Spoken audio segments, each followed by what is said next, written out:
नमस्कार दोस्तों, स्वागत है आपका हमारे YouTube channel the optometry Hindi special में।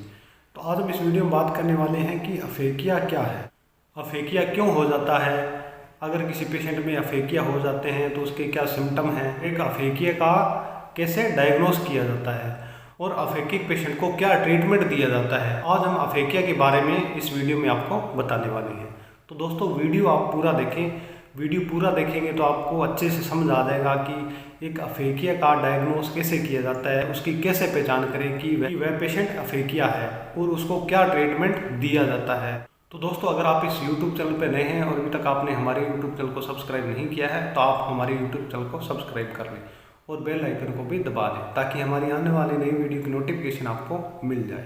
तो सबसे पहले समझते हैं कि अफेकिया क्या है। तो अफेकिया एक आंख के अंदर जो क्रिस्टलीय लेंस होता है उसका एब्सेंस होना, यानी कि आंख के अंदर जो क्रिस्टलीय लेंस होता है वह आंख के अंदर न होना, या फिर जो क्रिस्टलीय लेंस है वह अपनी पोजीशन से हट जाना, तो उसे अफेकिया कहते हैं। एक अफेकिया के कारण आंख के अंदर हाई डिग्री का हाइपरमेट्रोपिया हो जाता है, यानी कि जिस पेशेंट की अफेकिया हुआ है उस पेशेंट को डिस्टेंस विजन में और नियर विजन में हाई प्लस नंबर का चश्मा लगाना पड़ता है। तो एक आंख के अंदर क्रिस्टलीय लेंस का एब्सेस होना उसे अफेकिया कहते हैं। तो अब समझते हैं कि अफेकिया किस कंडीशन में होता है और कौन से पेशेंट में होता है। तो कंजेनाइटल अफेकिया यानी कि जन्मजात अफेकिया, जन्म से ही जो आंख है उसके अंदर क्रिस्टलीय लेंस का एब्सेंस, यह बहुत ही रेयर केस में होता है। तो जब कैटरेक्ट सर्जरी की जाती है, जो आंख के अंदर जोन्यूल्स होते हैं और पोस्टीरियर कैप्सूल होता है वह कमजोर होने के कारण जो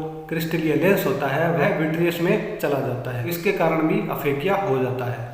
तो ट्रूमेटिक केस में भी अफेकिया हो जाता है, यानी कि किसी पेशेंट की आंख में अगर चोट लग जाती है तो जो क्रिस्टलीय लेंस होता है वह विट्रियस में चला जाता है, तो इसके कारण भी अफेकिया हो जाता है। अब आगे समझते हैं एक अफेकिक पेशेंट में क्या सिम्टम होते हैं। तो पेशेंट की हाई डिग्री के हाइपरमेट्रोपिया के कारण उसका जो एकोमोडेशन होता है वह एब्सेंस होता है, यानी कि वह एकोमोडेशन नहीं कर पाता है, उसको डिस्टेंस और नियर विजन के लिए हाई प्लस नंबर का चश्मा लगाना पड़ता है।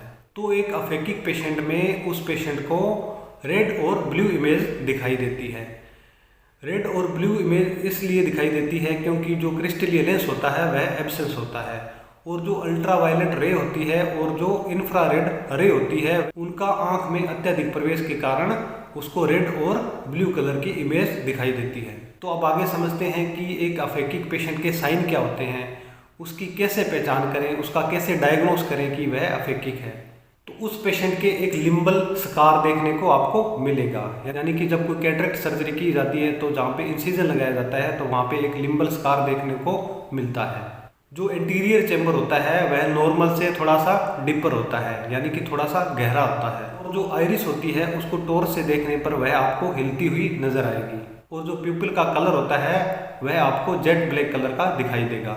और जब एक अफेकिक पेशेंट का परकिंजे इमेज टेस्ट किया जाता है तो उसको केवल 2 ही इमेज दिखाई देती है। तो दोस्तों परकिंजे इमेज टेस्ट क्या है उसके बारे में आपने नहीं पढ़ा है तो आप हमारे YouTube चैनल पे जाके परकिंजे इमेज का वीडियो देख सकते हैं और उसका लिंक मैंने नीचे डिस्क्रिप्शन में दे दिया है, तो उस लिंक पे क्लिक करके भी आप परकिंजे इमेज की वीडियो देख सकते हैं। तो एक अफेकिक पेशेंट को 2 ही परकिंजे इमेज दिखाई देती है। और जब एक अफेकिक पेशेंट का फंडस एग्जामिनेशन किया जाता है तो जो ऑप्टिक डिस्क होती है वह स्मॉल दिखाई देती है, छोटी दिखाई देती है। जब एक अफेकिक पेशेंट की रेटिनोस्कोपी की जाती है या फिर ऑटो रिफ्रैक्टोमेट्री की जाती है तो उसमें हाई प्लस नंबर की पावर शो होती है। तो इस तरह से एक अफेकिक पेशेंट में साइन मिलते हैं। तो अब आगे समझते हैं एक अफेकिया पेशेंट का करेक्शन करने के लिए ये उसको क्या ट्रीटमेंट दिया जाता है। तो एक अफेकिया पेशेंट को स्पेक्स से ट्रीटमेंट दिया जाता है, दूसरा उसको कॉन्टैक्ट लेंस से ट्रीटमेंट दिया जाता है, तीसरा एक अफेकिक पेशेंट को इंट्राओक्यूलर लेंस डाल के भी अफेकिया का करेक्शन किया जाता है, और एक रिफ्रैक्टिव कॉर्नियल सर्जरी द्वारा अफेकिया का ट्रीटमेंट किया जाता है।